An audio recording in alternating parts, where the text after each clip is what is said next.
spiritual warfare and the arms or the weapons used in spiritual warfare. Vita ya kiroho na silaha za kiroho. This is what we talked about. Hii ni mambo ambayo tunajifunza. Now this is the big heading. Na hicho ndicho kichwa kikuu katika somo linaloendelea. And then from that big heading, na kutoka katika kichwa hicho we have other small headings. Kuna topic, kuna syllabus nyingine ambazo ndogo chini yake. Yeah, we have spiritual weapons. Or if I have to put it this way, the weapons of God. Kuna silaha za Mungu. And the arms of our battle. Kuna zana za kivita. And we have the name Jesus. Na pia tunayo jina la Yesu Kristo. As small headings. Na kama kichwa moja hapo, kichwa katika kichwa kikubwa. Lastly, we have the word of God. Na pia na mwisho tunayo neno la Mungu. These are the subtitles. Hizi ni vichwa vidogo vya jumbe wetu, which we are going to use. Ambapo tunaenda kujifunza pia. We have already covered. Tumeshajifunza about the weapons of God. Kuhusu silaha za Mungu. Which we had read in Ephesians chapter 6 verse 10 to 18. Ambapo tulianza kusoma kutoka Efeso sura ya 6 mstari wa 10 mpaka 18. Where our weapons were enumerated. Ambapo zile silaha zetu za kivita tuliweza kuzipitia moja baada ya nyingine.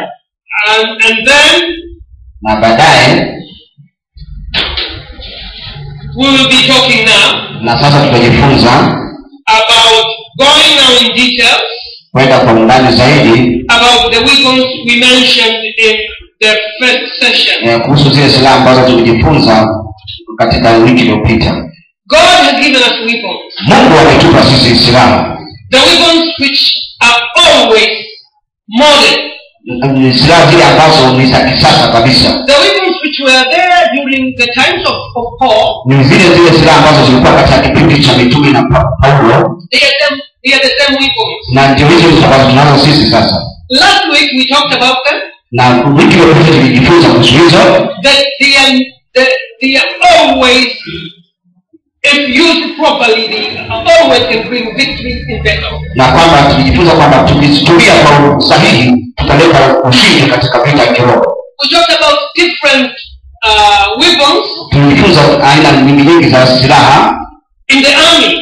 Katika vita. Now the natural army. Na katika ile vita tu ya kawaida ya kibinadamu. We say their weapons were out. Na kwamba silaha zao zinachakaa, silaha zao wao zinachakaa na zinaisha na zinapotea kwa wakati. But our spiritual weapons, lakini sisi silaha zetu za kiroho, they are always there. Ya kwamba siku zote hizo na zinaendelea kuwa na nguvu vile vile. They are trustworthy. Kwamba yeye zenyewe ni za kuaminika. Why is this the case? Kwa nini iko hivyo? Because these weapons, kwa sababu hizi silaha hizo have been made with God. Kwa sababu zimetengenezwa na Mungu mwenyewe. And God, na Mungu is always victorious. Na yeye siku zote ni mshindi. He never goes to battle. Hawezi kwenda katika vita and coming back without winning the battle. Akarudi kutoka katika vita na kuonekana kwamba ameshinda ile vita. He is always victorious. Yesu siku zote ni mshindi. If we are going to use his spiritual weapons, kwa hiyo na sisi tukienda kutumia silaha hizo za Mungu, every beginning next year, kuanzia mwaka ujao mpya unaanza, tell yourself, hebu jiangalie mwenyewe and aim, na weka mpango to use spiritual weapons, kutumia silaha za kiroho according to the principles of God, kutokana na maelekezo ya Mungu mwenyewe. We also insisted that the principles must be followed. Na pia tunasisitiza kwamba lazima ile taratibu za Mungu zifuatwe. If they are not followed, kama pia hutazifuata, then you can lose the battle. Na wewe pia unaweza ukashinda hiyo vita. But God never loses. Lakini Mungu mwenyewe yeye hashindi vita hata siku moja. Hallelujah. Hallelujah. Now we are going, please, if you can look at Acts. Sasa hebu tuende kama unaweza kufungua katika kitabu cha Matendo chapter 19 sura ya 19 verses 13 to 16. Mstari wa 13 mpaka wa 16. Here, hapa it says about certain people inawazungumzia kuhusu watu fulani who wanted to use the spiritual battle. ambao wakataka kutumia vita ya kiroho. But they didn't abide to the principles of the spiritual weapon. Lakini hawakuweza kujifunza na kutumia zile kanuni za vita ya kiroho. So though they used the spiritual weapons, lakini japokuwa walitumia hiyo silaha ya kiroho, but they were not spiritual people, lakini wenyewe hawakuwa ni watu wa kiroho. They couldn't get victory. Kupata ushindi. Let's look in Acts. Hebu tusome katika kitabu cha Matendo. Chapter 19. Sura ya 19. Verses. Mstari 13 up to 16. mpaka 16. 19. Acts chapter 19. Matendo ya Mitume sura ya 19. Verse 13. Mstari wa 13 to 16. mpaka 16. I'm going to read. Naenda kusoma.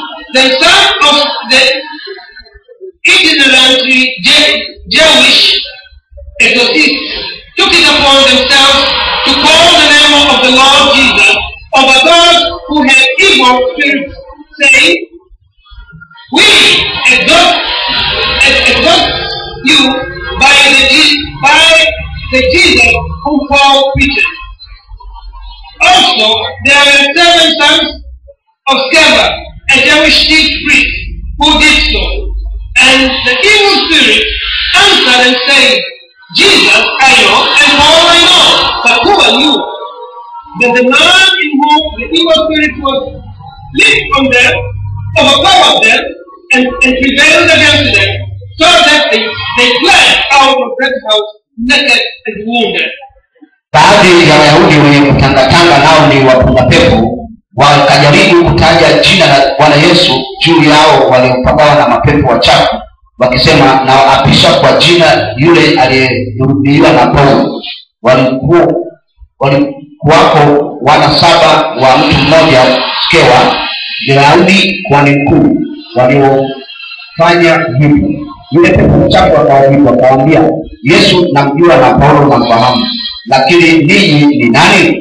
Na yule mtu aliyepagawa na pepo wachafu akawarukia wawili, akawaweza, akawashinda, hata wakatoka mbio katika nyumba ile hali wa nchi na kujeruhiwa. Now we are seeing these 2 people. Sasa tunaona hawa watu wawili. They were not believers. Wao wanakuwa watu wanaamini. They only heard about Jesus. Wao wamesikia tu kuhusu habari za Yesu. They were not washed by the blood of Jesus. Lakini hawakutakaswa na damu ya Yesu Kristo. But they imitated. Wao walikuwa wanaigiza. And called upon the name of Jesus. Wakawa wanaita kwa kutumia jina la Yesu. To force the evil spirit out of a person. Wakemea roho chafu ndani ya mtu aliyekuwa anapagawa. We are seeing what happened. Na tunaona hapo jinsi ambavyo ilitokea.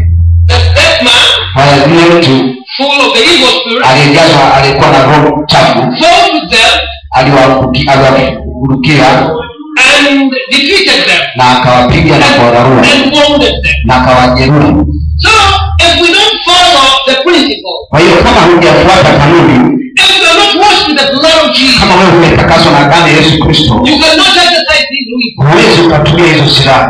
Only those who are born again, ambao watu ni wale tu ambao wamezaliwa upya, and they trust in the name of Jesus, na wanaamini kwa jina la Yesu Kristo, and they trust the Lord Jesus, na wanamwamini yule Bwana Yesu Kristo, they can use the name of Jesus, wanaweza kutumia jina la Yesu as a weapon, kama silaha yao. Hallelujah. Hallelujah.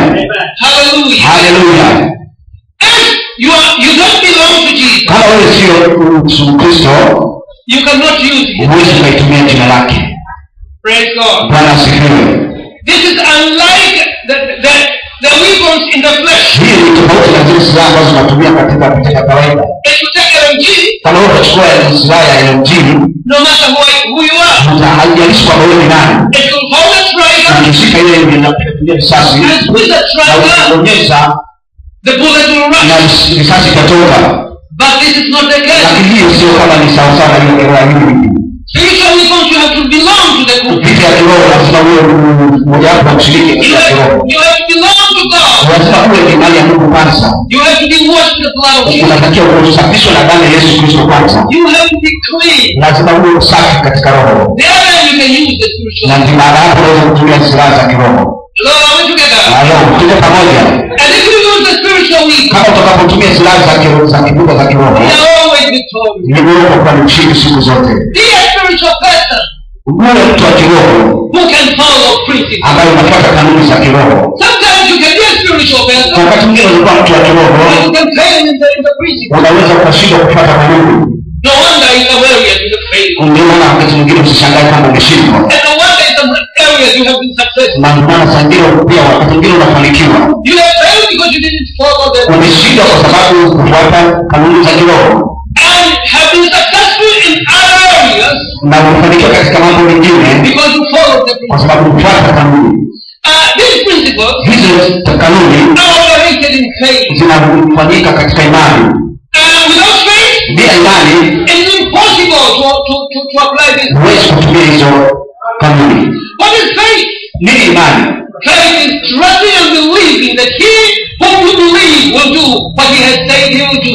Imani ni kwamba ni kuamini kile ambacho unakiamini na pia kumwamini yule anayefanya kwamba anaweza kufanya. Hallelujah. Hallelujah. And then faith, Na hiyo ndio imani. also faith is obeying the Lord Jesus Christ. Lakini pia imani inakuwezesha wewe kumwamini Yesu Kristo. Faith is trusting in his Kwa name. hiyo ukiwa na imani lazima uweze kuliamini jina lake. So when we pronounce, Kwa hiyo wakati wote tunataja jina lake Yesu Kristo, without any doubt we know that there will be results. bila shaka kabisa tunajua kwamba lazima kutokea matokeo ya kutaja jina. And when we have no doubt, Na kama tunapokuwa bila shaka yoyote yoyote, God and his power, God's power is released. kwa hiyo nguvu ya Mungu tukipokuwa hatuna shaka huwa inatoka na kufanya kazi. And what we have begged God to do, or what we are expecting to do, is done. Na ndio maana pale tunapomwomba Mungu anakwenda kufanya na kinatokea. And it's manifested in the physical realm. Na yanatokea mambo haya katika na kudhihirisha katika ulimwengu wa mwili pia. Hallelujah. Hallelujah. We have got other people here Tuna watu wengine hapa pia who were successful. ambao walifanikiwa. The sons of Sceva, Watoto hawa wasikewa they were not successful. hawakufanikiwa. But here comes Hapa lakini tunaona tena other people of God. watu wengine wa Mungu. Let us look Hebu tuangalie 3. katika kitabu cha Matendo sura ile ya 3. And right here, right now, I'm elaborating about the weapon, which is the name Jesus. Hapo sasa hivi kumbuka tu kwamba ninafundisha katika silaha ambayo ni jina la Yesu. We have many kinds of weapons. Tuna aina nyingi za silaha. One of it is the name Jesus Christ. Mojawapo ya hizo ni jina la Yesu Kristo. So we have seen people who use the name Jesus without following the principles. Sasa hapo tumejifunza tayari kwamba wale watu wanaotumia jina la Yesu bila kufuata kanuni zake, The sons of Sceva, wamojawapo ni watoto wa Skewa, they failed wameshindwa hiyo and they were wounded. na wakawa wamejeruhiwa. But here we are coming to other people Lakini hapo sasa tunajifunza kwa watu wengine who followed the principles ambao of the Bible. wakifuata kanuni za neno la Mungu. Look, open with me. Fungua pamoja na mimi Chapter 3, sura ile ya 3 Matendo ya Mitume verse 12. mstari wa 12. Chapter 3, verse 12. Sura 3 mstari wa 12. So when Peter saw it, he responded to the people, Men of Israel, why do you marvel at this? Or why look so intently at us, as though by our own power or godliness we had made this man walk? Hata Petro alipoyaona haya akawajibu wale watu, enyi wa Israeli, mbona mnastajabia haya, au mbona mnakazia macho sisi kana kwamba tumefanya huyu aende kwa nguvu zetu sisi au kwa utawala wetu sisi? Hallelujah. Hallelujah. Chapter 13, verse 13. Mstari wa 13. Peter is continuing talking with the people. Petro anaendelea kuzungumza na watu. Mstari wa 13. The God of Abraham, Isaac, and Jacob, the God of our forefathers, glorifies his servant Jesus, whom you delivered up and denied in the presence of Pilate when he was determined to let him go. But you denied the Holy One and the just, and asked for a murderer to be granted to you. Mungu wa Ibrahimu na wa Isaka na wa Yakobo, Mungu wa baba zetu, amemtukuza mtumishi wake Yesu, ambaye ninyi mlimsaliti na kumkana mbele ya Pilato alipokuwa ametoa hukumu yake afunguliwe. Bali ninyi mlimkana yule mtakatifu, yule mwenye haki, mkataka mpewe muuaji. Here Peter is telling the people, hapa Petro anawaambia watu that Jesus Christ, kwamba Yesu Kristo whom you betrayed, ambaye mlimsaliti na kumkana, in his name, kwa mlimtumia hilo jina lake, this young person has been healed, huyu mtu kiwete ameweza kupona, and he is standing still. na sasa anasimama mwenyewe. Praise God. Bwana asifiwe. So people were there to witness Kwa watu walikuwa pale kushuhudia the miracle. muujiza. Peter exercised faith when he prayed for that person. Petro yeye akati na kuomba kwa yule mtu alitumia imani. He pronounced the name Jesus, Akataja kwa kutumia jina la Yesu, which you can read about ambao pia tunaweza kulisoma verse 6 now. ule mstari wa 6 sasa. Maybe we start from verse 4. Lakini nalo tuanze ule mstari wa 4. Yes. Sura ya 3 mstari wa 4 tunaweza kuanzia pale. Maybe we can, I'm reading from NIV. Wale tunasoma katika And a certain man, lame from his mother's womb, was carried, whom they laid daily at the gate of the temple, which is called Beautiful, to ask alms from those who entered the temple. Na mtu mmoja aliyekuwa kiwete kutoka tumboni mwa mamaye alichukuliwa na watu ambaye walimweka kila siku katika mlango wa hekalu uitao Mzuri, ili aombe sadaka kwa watu wanaoingiao waingie au ndani ya hekalu. Who seen Peter and John about to go into the temple, asking for alms. Mtu huyu aliwaona Petro na Yohana wakiingia hekaluni, aliomba apewe sadaka. And fixing his eyes on him, with John, Peter said, "Look at us." Na Petro akimkazia macho pamoja na Yohana akasema, tutazame sisi. So he gave them his attention, expecting to receive something from them. Akawaangalia akataraji kupata kitu kwao. Then Peter said, "Silver gold I do not have, but what I do have, I give you in the name of Jesus Christ of Nazareth. Raise up and walk." Lakini Petro akasema, mimi sina fedha wala dhahabu, lakini nilicho nacho ndicho nikupacho. Kwa jina la Yesu Kristo wa Nazareti, simama uende. And he took him by the right hand and lifted him up, and immediately his feet and ankle bones received strength.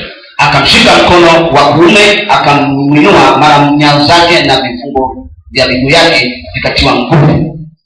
Hallelujah. Hallelujah. So Peter exercised faith. Kwa hiyo tunaona hapo Petro yeye alitumia imani. He didn't take all the excellencies, all the excellencies of a thing which was done to himself. Na hakuchukua tu yale mambo ambayo yanaonekana kwamba ni mazuri aliyofanyika kwake mwenyewe atumie katika mpoja yule mtu. Instead he pointed to the Lord. Lakini yeye aliweza kumoja kutumia kwa jina la Yesu Kristo. The one you betrayed and was crucified. Akamsema kwamba huyu Yesu yule ambaye kana na kumsulubu. It is in his name. Na kwa kutumia ile jina lake, the lame man is walking. Huyu mtu wetu sasa anatembea. Praise God. Bwana asifiwe. And this is one of the regulations also to open or to use these weapons. Hiyo ni mojawapo ya kanuni za kutumia hili jina la Yesu Kristo kama silaha. Not touching the honor which is wrought by the miracle which have. Usiguse ule muujiza ule unakuonea fahari kuhusu ule muujiza ambao unatumia jina la Yesu Kristo kufanya kitu. Point the miracle doer. Hebu kupeleke muujiza huo na hizo nani utukufu wote kwa yule aliyefanya ule muujiza. By so doing, kwa kufanya hivyo, miracle will continue. Muujiza utaendelea kutumika kufanya kupitia mikono yako. Hallelujah. Bwana Yesu asifiwe. These weapons, hizo silaha, the spiritual weapons when they are used, hizo silaha za kiroho ambazo tunazotumia, the greatest purpose, na makusudi yake makubwa, especially when miracles happen, wakati hasa vile muujiza unapotokea, is to show the world to Jesus. Lengo ni kuonyesha watu wa ulimwengu kwa Yesu Kristo. So that they can know the Lord Jesus. Kwa hiyo waweze kumfahamu Yesu Kristo. So whatever happens, kwa hiyo yote itakapotokea, together with the benefit of the miracle, pamoja na faida yote ya kupata muujiza yule mtu anayepona labda, know that it's the foundational aim is to point people to the Lord Jesus. Kwa hiyo fahamu kabisa kwamba msingi mkubwa hapa ni kutaka kwamba watu wamuone Yesu Kristo kupitia huo muujiza. Praise God. Bwana Yesu asifiwe. I'm speaking about spiritual. Ninazungumza kuhusu silaha za kiroho. Hallelujah. Hallelujah. The spiritual weapons which are operated by using the name Jesus Christ. Katika zile silaha ambazo za kiroho zinatumia jina la Yesu Kristo kama silaha. We can even solve our problems by using the name. Tunaweza pia kushughulikia matatizo yetu kwa kutumia hiyo jina la Yesu. Hallelujah. Hallelujah. The battle is won in the spiritual realm. Vita ambayo inaleta ushindi katika ulimwengu wa kiroho. It is won first in the spiritual realm. Inakuwa na imani kwanza katika ulimwengu wa kiroho. And then it must manifest itself in the physical realm. Baadaye sasa yanakwenda kudhihirika katika sasa ulimwengu wa kimwili. Win your battles by fighting first in the spiritual realm. Katika vita yako unapokuwa unapigania unaposhinda vita yako katika ulimwengu wa roho. So you fight your battle in the spiritual realm. Kwa hiyo unapigana vita yako katika ulimwengu wa roho. You don't end there. Unaishi pale. Then you go physically. Unakwenda sasa kwa ulimwengu wa mwili. Knowing that in the spiritual realm you have been won. Ukijua kabisa tayari kwamba katika ulimwengu wa roho nimeshashinda. And so do you get me? Uje unanipata hapo. Maybe I'm confronting an interview tomorrow. Labda kama tuchukue mfano mimi na kwenda kukutana na interview na usajili wa kuomba kazi kesho. How do I go about it? Je, ninadhani nitakuwa naenda kufanya hiyo sasa? I'm a spiritual person. Mimi ni mtu wa kiroho. And this interview asking maybe for a manager. Labda sasa usajili huu unataka kumpata mtu ambaye atakayefanya kazi katika kiwango cha manager. Who will be dealing with statistics. Ambaye atakuwa anashughulika na swala la takwimu. So no wonder in the questionnaire there will be a lot of statistics for questions. Bila shaka kabisa katika yale maswali ya interview yatakuwa na maswali mengi sana kuhusiana na takwimu. Before I start studying and making before I start referencing different books to look at different statistical problems. Kabla sasa sijaanza kupitia yale ambayo yanahusiana sana maswali muhimu katika maswali yanayohusiana na takwimu. I'll go to the spiritual realm. Kwanza nitaingia katika ulimwengu wa roho. I'll say God. Nitasema kwanza Baba. When you start praying, wakati unapoanza kuomba, that's when you are entering the spiritual realm. ndipo unaanza kuingia katika ulimwengu wa roho. You are connecting one spirit. Unakuwa unaingia katika roho yako. Unajiunganisha roho yako And the spirit of God. na roho ya Mungu. And then you say God. Na sasa unasema Mungu, I want to call the ninakwenda sasa kukutana na mtihani kesho. God, you know everything. Mungu unajua kila kitu. You are omnipresent. Wewe uko mahali popote. You are omniscient. Wewe unafanya kila kitu. Unajua kila kitu. And you are omnipotent. Na wewe una nguvu zote. Therefore God. Kwa hiyo sasa Mungu, help me as I will revise you. Yeye sasa nikumbushe mimi Baba wakati nikiwa napitia haya. That I should revise ili niweze kupitia appropriate area. katika maeneo muhimu kabisa yanayotakiwa. Give me the ability. Ni uwezo Bwana. To study and remember. Niweze kukumbuka na kuyashika. Help me to keep them at heart. Nikumbushe Baba kuyaweka yale moyoni. All the things I'm going to learn. Kila kitu ambacho nimeenda kujifunza. In Jesus' name I have. Katika jina la Yesu Kristo naenda kuomba. After I have prayed. Nimeomba. After saying that, baada ya kusema hivyo, you go to the book. unaanza sasa kwenye kitabu. Finding standard deviation. Unafahamu katika standard deviation. Different calculations. Unataka mahesabu ya aina tofauti tofauti. Unapitia. Doing everything which can be done. Kila kitu ambacho kinafanyika.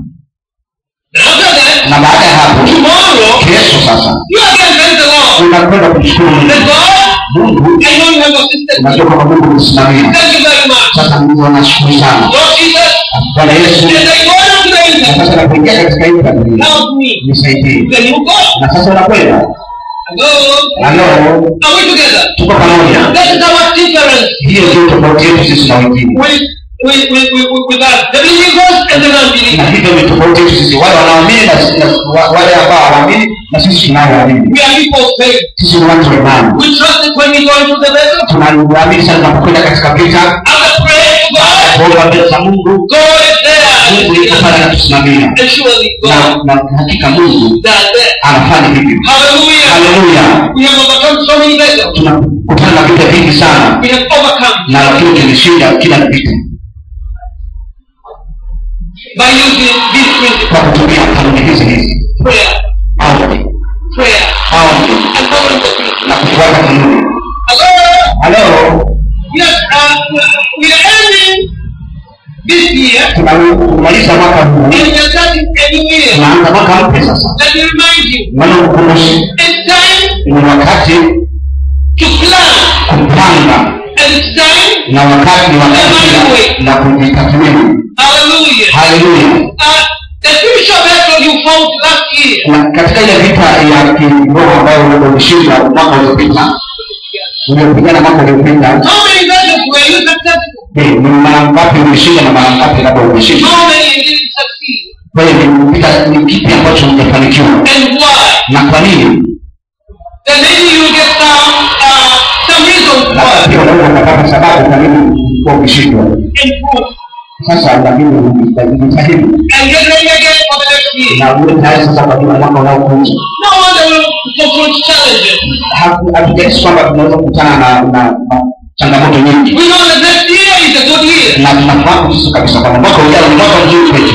But there will be challenges. Lakini tunajua kwamba zitakuwa changamoto. But these are spiritual people. Lakini sisi tunajua watu wa kiroho. If there is a spiritual man, Lakini ingia katika mwaka mpya kama mtu wa kiroho. the man who will enter into the next year, Na mtu ambaye atakaingia mwaka unaokuja prayerfully, kwa maombi and trusting God that he will do. na kumwamini Mungu kwamba atafanya. And trusting God that he will be successful next year. Na kwamba kumwamini Mungu kwamba utafanikiwa katika mwaka unaokuja. Because he is a man of faith. Kwa sababu yeye wewe utakuwa ni mtu wa imani. And since God is still on the throne, Na kwa sababu Mungu siku zote yuko mbele, yuko kwenye kiti cha enzi. God is still on the throne, Kwa Mungu yuko kukaa kwenye kiti cha enzi. and I'm going to be faithful. Na kama unaendelea kuwa na maamini wa imani pia. And if I'm going to fight the spiritual battle, Na kama pia utakuwa aliamua kupigana vita ya kiroho. slowly, truly, I will be Hakika utafanikiwa. You'll be successful next year. Utakuwa umefanikiwa mwaka ujao. Enter into the spiritual battle. Lakini lazima uingie katika vita ya kiroho. Work hard. Fanya kazi kwa bidii. Prayer doesn't mean laziness. Na maombi hayamaanishi kwamba wewe ni mzembe. We pray, Tunaomba and we enter into the na spiritual tunaingia battle. katika vita ya kiroho. And we work by using our Na hands. pia tunafanya kazi kwa mikono yetu. God has given us this physical body. Mungu pia ametupa ile mwili wa unaoonekana. We are physical beings. Pia sisi ni watu tunaonekana katika mwili. And therefore we have to do things in the Na physical. pia kwa maana hiyo lazima tufanye vitu vinavyoonekana Also katika we are mwili. spiritual beings. Lakini pia sisi ni watu wa kiroho pia. We are born of the spirit. Na tulizaliwa kiroho. We are born of the spirit. Tumezaliwa katika roho And pia. therefore we fight our battle in both. Kwa hiyo tunapigana vita vyetu katika maeneo yote mawili. If you fight your battles in both realms, Kama utakuwa unapigana vita katika maeneo yote mawili. that is with the spiritual Na ukianza moja kwa moja na vita ya kiroho. and entering into the physical, Unaingia katika vita ya kimwili. then you are sure Unatubidi kuhakikishia kwamba you'll be successful. utafanikiwa. But if you do the other way Na around, kama utafanya kitu kingine kinyume, you will fail. utashindwa. And then you go back to prayer, Kuna maombi, and come back again, unakuja tena and then you will be successful. na unaweza kufanikiwa. That is the spiritual. Lakini hata katika Mungu wa Mungu hapo ingia katika vita kimwili. Hello? Halo, Proverbs says, katika kitabu cha Mithali tunasema don't trust yourself so much. usiweke tumaini lako kwako mwenyewe sana. Put your trust in God. Weka tumaini lako kwa Mungu. Put your trust that God will lead you. Kwamba Mungu ndiye atakayekuongoza. Put your trust that God will lead you. Weka imani yako kwamba Mungu ndiye atakayekuongoza siku zote. And then when you do your things, Na kwa hiyo unapofanya mambo yako be yote, ready to listen to God. uwe tayari kusikia kutoka kwa Mungu. And when you are fighting your battle, Na kwa hiyo unapopigana vita yako, listen to the great hebu commandment. angalia moja kwa moja kwa yule ambaye anafundisha vita.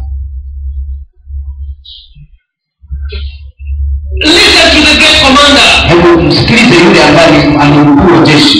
If you listen, kama utasikiliza to his directives, kama maelekezo yake, you'll be victorious. utakuwa mshindi. For he is a commander who has been winning and winning and winning. Kwa sababu yeye ni kama komando ambaye alikuwa ni mshindi na mshindi na mshindi. He overcome even the death. Yeye ameweza hata kushinda hata kifo. Hallelujah. Hallelujah. As we start the new year, Na tunapoanza sasa mwaka mpya, let us enter as spiritual beings. hebu tuingie kama watu wa roho. And then also as beings in the physical. Na pia tukiingia kama watu pia wa mwilini. Both. Ya yote mawili. The devil will want to mislead you. Shetani anataka akupoteze kidogo. He may lead you in the way that you should feel that you are only spiritual. Anataka kukuonyesha kwamba wewe ni mtu wa kiroho tu. Or only physical. Au pia anataka kuonyesha kwamba wewe ni mtu wa kimwili tu. In both cases, Katika mambo yote hayo mawili, if you don't take both of them, kama utachukua yote mawili, wa kiroho na wa kimwili, you'll be unbalanced. utakuwa mtu ambaye huwezi kujitawala And you will fail. na utashindwa. Hello, do you get me? Halo, unanipata sasa? Let me give this example to elaborate. Ngoja mimi nikupe mfano huu uweze kuona vizuri zaidi. Let us say I'm a farmer. Kuchukua kama mimi ni mkulima. And I consider myself a very spiritual person. Na pia najitambua kwamba mimi ni mtu wa kiroho. Very spiritual. Mtu wa kiroho sana. I forget that I'm also in the physical. Nataka kiasi kwamba najisahau kwamba mimi pia ni wa kimwili. Now a spiritual person Sasa mtu wa kiroho will fight his battles in the spirit. na atapigana vita katika ulimwengu wa kiroho. Now I'm a farmer. Sasa mimi nichukue ni mkulima. I'll start praying. Ninaanza kuomba. God help me. Mungu nisaidie. Let me go to farm today. Ninataka kwenda shambani leo. Help me with the farming. Nisaidie katika kufanya kazi kwangu. Help me. Give me strength. Nisaidie, nipe nguvu. Give me strength that I'm farm and dig down here. Nipe nguvu niweze kufanya kazi katika shamba. Na kila kitu ninachoweza kukipanda. And let the crops grow. Ninafanya mazao yale ya kule. And then, halafu since I'm a spiritual person, kwa sababu pia mimi tu ni mtu wa kiroho, I don't go to work physically. Sasa siwezi kwenda kufanya kazi katika kwa kutumia mikono yangu. I stay. Ninakaa tu. Will I get any harvest? Hivi nitapata mavuno yoyote? You will never get any harvest. Huwezi kupata kitu chochote. You will have to do both. Lazima ufanye yote mawili. Hallelujah. Hallelujah. We are very thankful to God. Tunamshukuru sana Mungu wetu That our faith kwamba imani yetu is even those who have no faith. Ni zaidi ya wale ambao they can see what it does. Wanaweza pia wakaona kwamba nini ambacho Mungu anafanya. Praise God. Bwana Yesu asifiwe. When I pray for the sick, for example, kwa mfano nikiomba kwa mtu mgonjwa kwa mfano, you have seen so many people praying for the sick. Unaona watu wengi kweli wanaomba pia watu wagonjwa. And the person prays for the sick. Na kama wakati mwingine akiomba mtu mgonjwa, as he prays, wakati anapoomba, anaingia katika ulimwengu wa roho. And he calls Jesus. Anaita kwa jina la Yesu Kristo. Kwa jina la Yesu Kristo. Uwe upone. Now, I have called in the spiritual realm. Sasa nimeita katika ulimwengu wa roho. But if that sick person was lame, lakini sasa kwa mfano yule mtu mgonjwa yeye alikuwa ni kiwete. And he was standing. Akaanza sasa kusimama. And started walking. Anaanza kutembea. That's something which has been manifested now in the physical. Sasa hapo ni kwamba yale mambo katika ulimwengu wa roho yanaanza kudhihirika katika ulimwengu wa mwili. So we started in the spirit. Tulianza katika ulimwengu wa roho. Fighting the demons of paralysis. Na kukemea roho za ulemavu. And then after winning the battle in the spiritual realm. Sasa baada ya kushinda vita katika ulimwengu wa roho. In Jesus' name. Kwa kutumia jina la Yesu. Then this person stands. Sasa huyo mtu anaanza kusimama. Something started in the spiritual. Sasa vitu vinaanza katika ulimwengu wa roho. And then have been concluded in the flesh. Vinaweza kwenda sasa kuonekana katika ulimwengu wa mwili. That is what Paul did. Hivi ndivyo ambavyo Paulo alifanya. He said, alisema, silver and gold I have none. Kwamba dhahabu na fedha mimi sina. Lakini katika jina la Yesu nyanyuka. Na yule mtu akasimama na akaanza kutembea. Petro aliweka imani katika matendo yake. Because he pulled that man. Kwa sababu alimvuta kwa kutumia mkono wake kule yule kiwete. So he did in the spirit. Alifanya katika ulimwengu wa roho. And also in the physical. Pia katika ulimwengu wa mwili. Encouraging the man. Akamtia moyo yule mlemavu. To stand. Asimame. And trusting God. Na akamwamini Mungu hapa atamwinua. Hallelujah. Hallelujah. So when you pray. Kwa hiyo wakati unapoomba, don't only end in prayer. kwa hiyo usiishie tu mambo yako. Always remember you are also in the physical. Ufikirie tu kwamba pia wewe ni mtu katika ulimwengu wa mwili pia. Also remember that you are in the physical. Pia kumbuka kwamba upo katika ulimwengu wa mwili pia. Therefore something should be done in the physical. Kwa hiyo pia lazima kwamba hayo maombi katika ulimwengu wa roho yafanyike katika ulimwengu wa mwili. We are physical beings. Sisi ni watu katika ulimwengu wa mwili. Also we are spiritual beings. Pia ni watu wa kiroho pia. Don't forget that. Usisahau hicho kitu. The devil always wants to put you out balance. Shetani anataka siku zote ukisahau hayo mawili akuweke mtu usiofahamu chochote kuhusu. As he did when he tempted the Lord Jesus. Hivyo ndivyo ambavyo pia alifanya hata alipokuwa anamjaribu Yesu Kristo. Akamwambia Yesu, jump from here. wewe kuruka kutoka hapa. Because you are spiritual. Kwa sababu wewe ni mtu wa kiroho. God will order spiritual. Ataagiza malaika kutoka mbinguni. You see to it that you don't pray. Waweze kuwanyanyua usiweze kujikwaa katika jiwe. That is being out of balance. If Jesus could have jumped, Ingekuwa kitu cha ajabu na kuonekana kwamba hakuwa mtu makini kama Yesu angeruka. the devil will want to trick you. Shetani atataka akujaribu katika hili. But always, Lakini siku zote if you are going to follow the principles of the word of God, kama tukifuata kanuni za neno la Mungu, you will never be defeated. hauwezi ukashindwa katika hili. Now, Sasa this makes us move to another weapon. Sasa hebu tujifunze katika kipengele kingine cha silaha. As I say, Na kama vile nilivyosema, Jesus answered the devil kwamba shetani alimjibu Yesu alimjibu shetani by the word of God. kwa kutumia neno la Mungu. Hello? Hello? So the word of God Kwa hiyo neno la Mungu is another weapon. ni mojawapo ya silaha. Hallelujah. Hallelujah. We have said faith, Kwa tumesema kwamba za kwanza ni imani, and we have said the Lord Jesus, tumejifunza pia kwa jina la Yesu, and now I say the word of na God. sasa tunajifunza neno la Mungu. Hallelujah. Hallelujah. This is a spiritual weapon. Hizi pia ni mojawapo zote ni silaha za They are to kiroho. be used in the spirit. Zinatakiwa zitumike katika ulimwengu wa roho. Jesus Yesu pronounced the words of God. alitamka neno la Mungu. When Jesus was being tempted by Satan, Wakati Yesu anajaribiwa na shetani, he used the word of God. alitumia neno la Mungu. Let us look in Luke Hebu tusome katika kitabu cha Luka chapter 4 verse 4. sura ya 4 mstari wa 4. Luke chapter 4 verse 4. Luka mstari wa 4, sura ya 4 mstari wa 4. I'm sorry I said I was reading from NIV. It's not NIV. Samahani, nimesema kama nasoma katika kitabu cha New King NIV. James Version. Hapana, ninasoma katika kitabu cha New King James Version. Luke 4 verse 4. Luka sura ya 4 mstari wa 4. But Jesus answered him saying, Yesu akamjibu, imeandikwa. Maybe we start 3 and then 4 to hear how the devil tried to trick. Hebu tujaribu kwanza sura ile 4:3 ili tuweze kuona shetani kwanza alipomjia changamoto Yesu Kristo. And the devil said to him, if you are the Son of God, command this stone to become bread. Ibilisi akamwambia, ukiwa ndiwe mwana wa Mungu, liambie jiwe hili liwe mkate.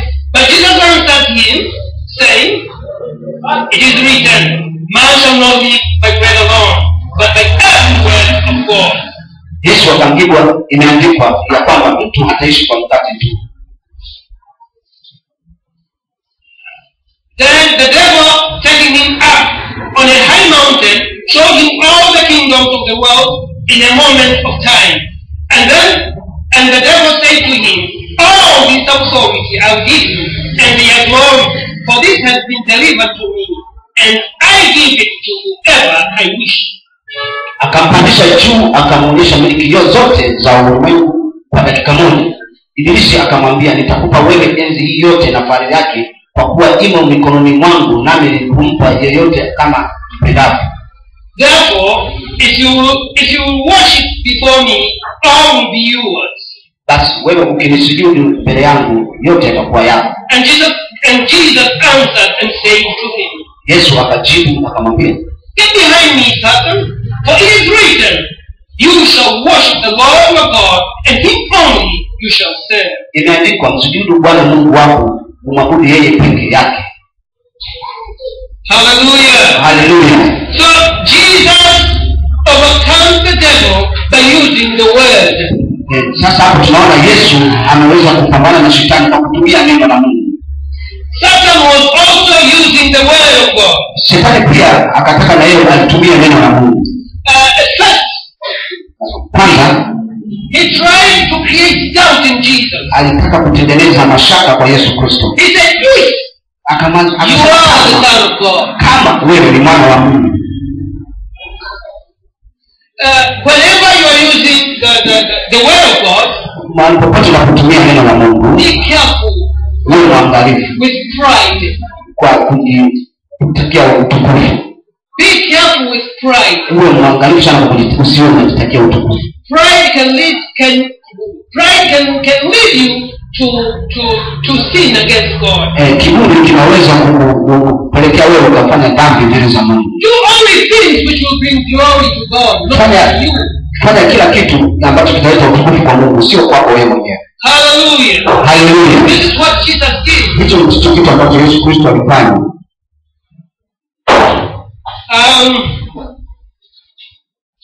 Sometimes the devil will bring you some accusations.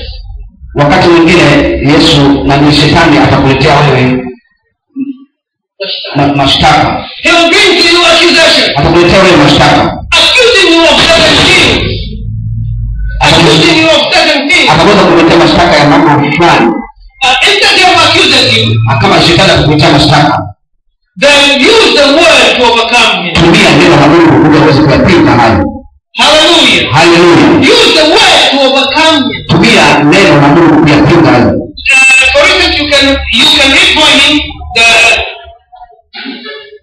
the verse from Ephesians chapter 1 verse 7. Hebu tusome pale kwa kuangalia neno. Unaweza kusema neno kutoka kwenye Efeso sura ya 1 mstari wa 7. Yes, can you read it in Swahili? Wewe unaweza kusoma Efeso sura ya 1. Ephesians chapter 7. Efeso sura ya 1 mstari wa 7. You can use this verse against the devil if he accuses you of anything. Ephesians 1 verse 7. Efeso sura ya 1 mstari wa 7 inasema, katika yeye huyo kwa damu yake tunao ukombozi wetu, masamaha ya dhambi sawasawa na wingi wa neema yake. Therefore you can answer the devil. Kwa hiyo unaweza kumjibu shetani That in Jesus we have redemption through his blood. kwa kupitia Yesu Kristo sisi tunapata ukombozi kupitia damu yake. The forgiveness of sin. Kwa msamaha wa dhambi. The devil can tell you in your heart. Kwa hiyo shetani anaweza kukuambia moyoni mwako that you are guilty. Kwamba wewe ni hatia. And therefore you cannot do this and that. Ndio maana wewe unafanya kitu na hiyo katika Because you are moyo. guilty. Kwa sababu wewe una hatia. You are completely guilty. Kwamba wewe una hatia hata ni mkosaji. You cannot break this bond. Kwa hiyo huwezi kutoka katika kifungo hiki. Because you have no right. Kwa sababu wewe huna haki. You did this sin and that sin and that sin. Unafanya dhambi hii na ile na ile. And therefore you have not been guilty. Kwa hiyo sasa wewe ni mtu ambaye una hatia. You want to receive anything. Hutaweza kupata kitu chochote kutoka kwa Mungu. Because you are a sinner. Kwa sababu wewe ni mwenye dhambi. Now remind the devil this. Sasa mkumbushe kwa kutumia mstari wa shetani. That in him we have redemption. Kwamba kupitia yeye tunao ukombozi. Through his blood. Kupitia damu yake. The forgiveness of sin. Na msamaha wa dhambi. According to the riches of his grace. Kutokana na wingi wa neema yake. Hallelujah. Hallelujah. Hallelujah. Hallelujah. Sometimes you may be casting demons. Kwa wakati mwingine unaweza kuwa unapambana na kemea mapepo. And the demons can ask you a question. Na shetani anaweza kukuuliza kwa swali. About you are a sinner. Kwamba wewe ni mwenye dhambi. How can you cast me out? Kwa wewe utaweza kunikemea mimi. Knowing that I'm not a sinner. Unamwambia kwamba hilo sio nidhamu. The Lord Jesus has already forgiven my sins. Kwamba Yesu Kristo ameshasamehe dhambi zangu. He has paid for me. Amelipa kwa ajili yangu. And therefore I have every right to cast you out. Kwa hiyo nina kila haki ya kukemea wewe. Release this person. Mwachie huyu katika jina la Yesu. It's very surprising. Inaweza kushangaza sana. You find that the devils are coming out. Kushangaza pepo hili linaanza kutoka sasa. Because you have used the word. Kwa sababu umetumia kwa sasa neno la Mungu. How do we do that? Tunataka tunafanya hivi. It means that we have to have the word of God in our heart. Tunamaanisha kwamba lazima tuwe na neno la Mungu mioyoni mwetu. We have to have time to memorize the word of God. Tunakata ujue tunatakiwa tuwe na kumbukumbu ya neno la Mungu. Not necessarily word by word. Sio lazima ujue neno baada ya neno. But it means knowing what the word of God says. Lakini tu ujue kwamba mimi neno la Mungu linasema kuhusiana na haki yako. And tell the situation. Na ukaweza kuiambia hiyo hali. And tell that which attacks you. Sasa unaweza kuiambia yale mambo ambayo yanapambana na wewe. And you tell those devils which are attacking you. Sasa unaweza kuiambia hata yale mapepo ambayo yanapambana nayo. That I have been given authority. Kama nimepewa mamlaka. To come against you. Kuna kinyume na wewe. Hello, are we together? Hapo tuko pamoja. Let us say I'm a businessman. Tufanye nini kufanya biashara? And my business has been going on. Na biashara yangu inakwenda chini na kushuka na kushuka. I have tried so much. Nimejitahidi sana. But the business is against dropping. Biashara yangu naona inazidi kuanguka na kuanguka. Hello. Go in the spiritual realm. Sasa nenda katika ulimwengu wa roho. Pray against those evil forces. Omba sasa kinyume na zile roho za giza. Which prevents your business from growing. Ambazo zinazuia biashara yako isikue. Praise God. Bwana asifiwe. Then after prayer, na baada ya maombi, you start doing by obeying all business laws. Sasa baada ya kuomba sasa unaanza kufanya yale mambo yote yanayohusiana na taratibu za kibiashara. Praise God. Bwana asifiwe. After entering the spiritual realm, baada ya kuingia katika ulimwengu wa roho, and applying the spiritual laws, na kutumia kanuni za kiroho, you also have to apply these physical laws. Na sasa baadaye unatakiwa pia utumie hizi kanuni za kimwili Which govern those things. ambazo zinakupa mwongozo katika kufanya biashara.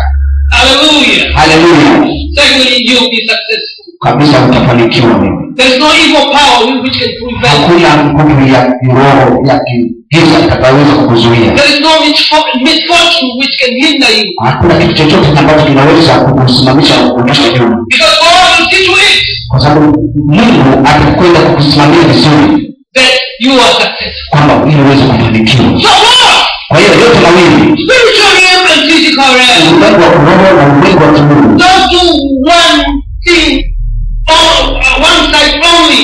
Usifanye kitu kwa upande mmoja tu. I remember a certain person who gave this example. Nakumbuka siku moja Elaboration. Aliandika mfano huu mtu mmoja. About a canoe. Kuhusiana na mtumwa. About a canoe. Kuhusiana na mtumwa. Then you cannot gather a canoe on one side. Huwezi sukuma mtumwa kwa kutumia tu upande mmoja na makasi. You have to gather on the right side. Lazima usukuma kwa upande wa kushoto. And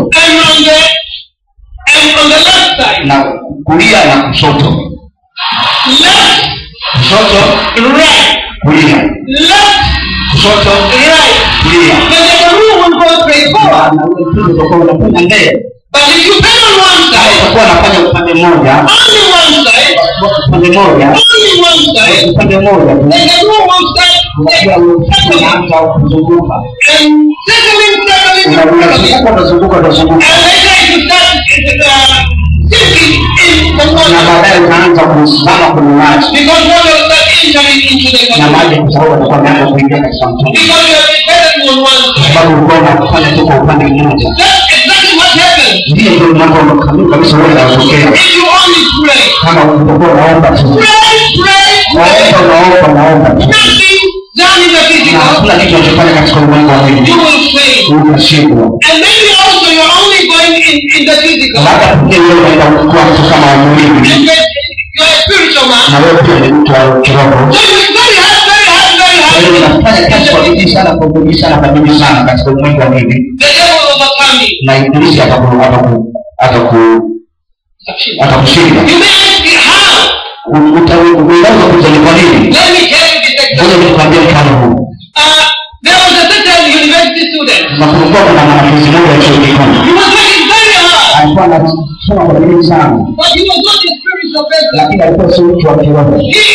He was talking very nicely. Alikuwa anafaulu vizuri sana. But one day, Lakini siku moja, a spirit of fornication lakini roho ya uzinzi was thrown to him. ikaingia ndani yake. After entering into him, Baada ya kuingia ndani yake, he started fornicating akaanza people. kufanya uzinzi huko na kule. Then he got AIDS. Akapata ukimwi sasa. Although very bright Ingawa alikuwa ni akili sana and very successful, na alikuwa amefanikiwa sana katika masomo but he yake, got AIDS lakini sasa akawa na ukimwi and died. na akafa. So although he was very successful Kwa hiyo ingawa alikuwa amefanikiwa sana katika in masomo, the physical, katika ulimwengu wa mwili, but in the spiritual he wasn't successful. lakini katika ulimwengu wa roho alikuwa hajafanikiwa kitu. So he was overcome by sin, Kwa hiyo akaanza kukutana na dhambi, akashindwa na dhambi, overcome by sin, akashindwa na dhambi, and started sinning. akaanza kufanya dhambi. And when the Bible says Na kama Biblia inavyosema the wages of sin is death, kwamba mshahara wa dhambi ni mauti, he contacted death. akakutana na mauti. Hello,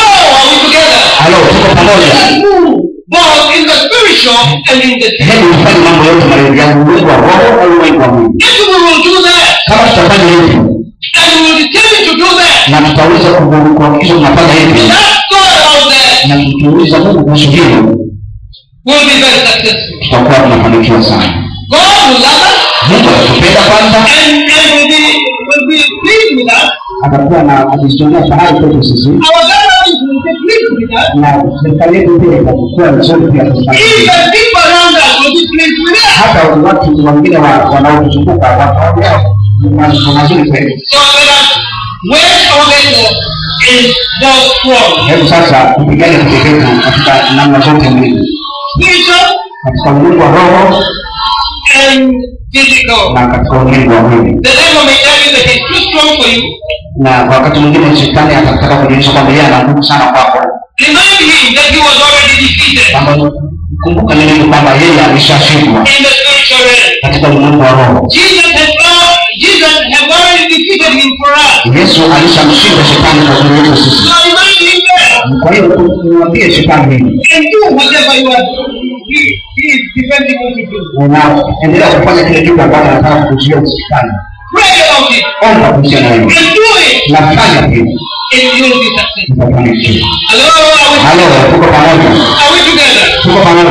As we begin this year, Na tunapoanza kwanza mwaka huu, let me persuade you. hebu sasa tunataka kuzingatia sana uzi jambo. Let me persuade you. Hebu nikusii. Let me persuade you. Hebu nikusii. Enter into the spiritual realm first, Ingia katika ulimwengu wa roho kwanza, and then in the physical realm second. na ya pili sasa ingia katika ulimwengu wa mwili. Hallelujah. Haleluya. You have been attacked with sickness. Labda kukutana na magonjwa, Or maybe your child. labda pengine mtoto wako, Suddenly you find him or her fainting. labda umekuta mwanao kabla amezirai, Instead of immediately rushing to the hospital, badala ya moja kwa moja kuanza kukimbilia hospitali, pray first. omba kwanza, Cast out that demon. kemea ile roho. Sometimes Wakati mwingine you may find that you are celebrating. unaweza kuona mwanao ameinuka, We are thinking. umeshaona hiyo, We can take him to the hospital. baadaye ndio sasa mchukue kwenda hospitali. So you have been that involved. Kwa hiyo sasa hapo umefanya mambo yote mawili, Spiritual and physical. roho, kiroho na kimwili. There was a certain case. Na kuna jambo moja fulani, A certain man came to my house with his child. siku moja alikuja mwanamume mmoja na mtoto wake nyumbani kwangu, Mentally confused. alikuwa amechanganyikiwa. So after a long time of prayer, Baada ya maombi ya muda mrefu, I told the man, nikamwambia hivi, naomba I will pray nimeshaomba in Jesus' name. katika jina la Yesu, Now, since we doesn't pray, kwa sababu hajainuka, let us take him to the hospital. hebu tumchukue kumpeleka hospitali. When he came to the hospital, Tukamchukua hospitali. my first assumption was this man was suffering from malaria. Kwa maana ya kwanza ninafikiri kwamba labda huyu atakuwa anasumbuliwa na malaria. So we took him to the hospital. Kwa hiyo tukamchukua hospitalini, They checked malaria. wakamwangalia malaria, He has no malaria. akapatikana hana malaria. They checked pressure. Wakamwangalia pressure. He has no pressure. Akaona hana pressure. They checked almost everything. Wakaangalia kampuni kila kitu. They said he is quite sound. Akasema kwamba huyu ndio salama tu. Although he, as you are seeing him, Ingawa unaona kwamba alipo hivyo, our analysis shows that he's fit. lakini kitu kinaona kwamba yuko tu salama. Then they said, doctor, Basi sasa nikasema sasa daktari, I'm not leaving him here for you.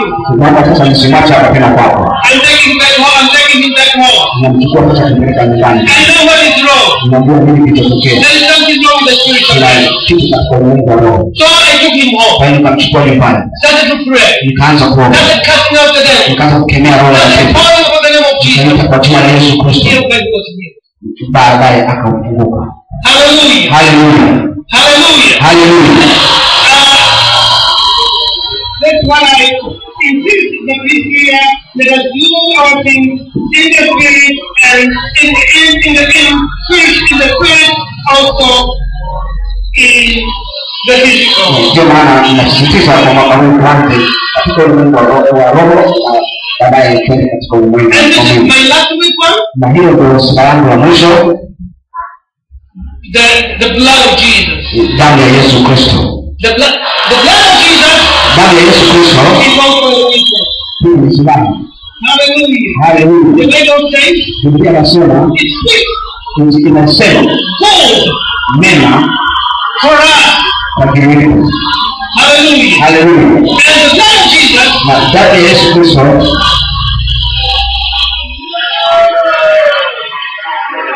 is a payment for anything which the devil may ask. ni malipo ambayo ya dhambi zote ambazo Ibilisi na madeni yote ambayo Ibilisi atayadai. And therefore we are left free. Kwa hiyo sisi tunakuwa huru kwa madeni.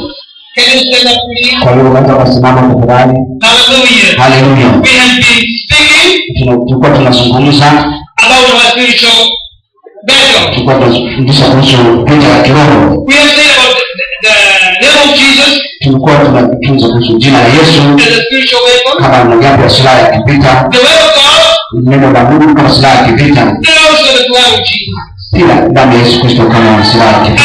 I'm not going to go talking about the blood of Jesus Siwezi kwenda ndani sana kuhusiana damu ya Yesu Kristo because we have already covered it kwa sababu tumekwisha kufunika unilaterally. peke yake. Hallelujah.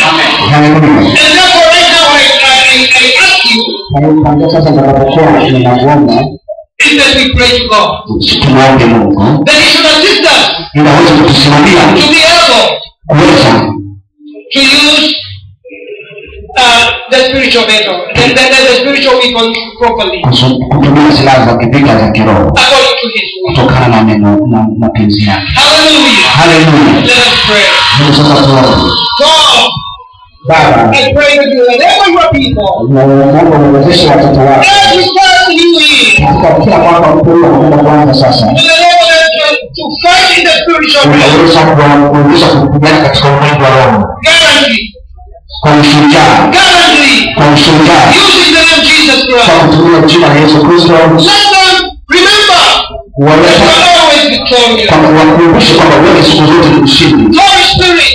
Roho Mtakatifu, Holy Spirit. Roho Mtakatifu Be upon every believer. uwe juu ya kila mmoja anayeamini, Reminding him ukimkumbusha and showing him na kumwonyesha how to go about in this world. jinsi ya kuendelea katika How ulimwengu to huu, fight in the spiritual jinsi ya kupigana katika ulimwengu wa roho, in the spiritual and in the physical. katika kiroho na pia na kimwili. God will trust him Mungu tunakuamini wewe that you will enable your people kwamba utawezesha watoto to wako move next year kuingia katika mwaka ujao victorious na ushindi spiritually katika ulimwengu wa roho and in the physical world. na katika pia ulimwengu wa Mungu. God has given us physical bodies. Mungu ametupa mwili wa kiroho unaonekana, Enable us to be victorious in the physical. utuwezeshe kuwa washindi katika ulimwengu wa Mungu. Thank you, God. Asante Baba I know you will enable every person kwa sababu utawezesha kila mmoja who will do in faith ambaye ataifanya kwa imani and move in the world, na kupita katika ulimwengu huu trusting you akikuamini and wewe using your word. na kutumia neno lako. In Jesus' name I pray. Katika jina la Yesu Kristo naomba. Amen. Amen. Thank you very much. Nashukuru sana for being with us kwa kuwa pamoja na sisi today. kwa siku ya leo. Amen.